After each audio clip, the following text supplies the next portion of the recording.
kain naman tayo guys ng merindalan.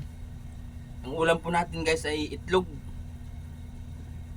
Ito pong itlog na ito guys ay nakita ko rin sa plato na may nagluto na hindi inubos pagkain, kaya kinain ko na at sayang.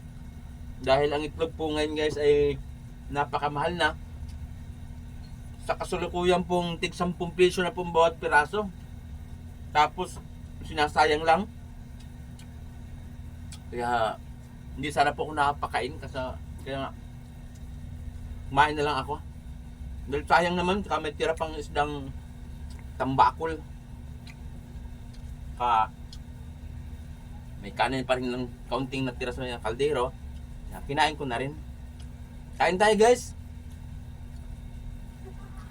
Para kahit hindi na maghapunan mamaya ay okay na.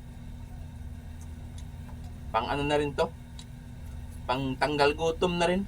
Kahit tira-tira. Masarap din naman. Di ko nga alam kung ito'y niromansa na ng pusa. Dahil ito bugis walang takip. Nakita ko lang sa kusina kanina.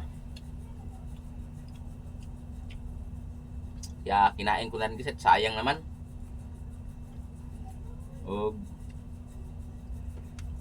Kaya hindi po tayo guys tasaya ng pagkain dahil napakahirap po ng buhay ngayon.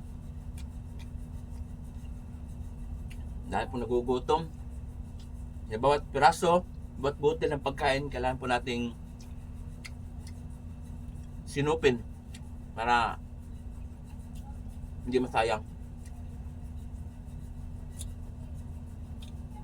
Hanggang doon lang guys. Bye bye!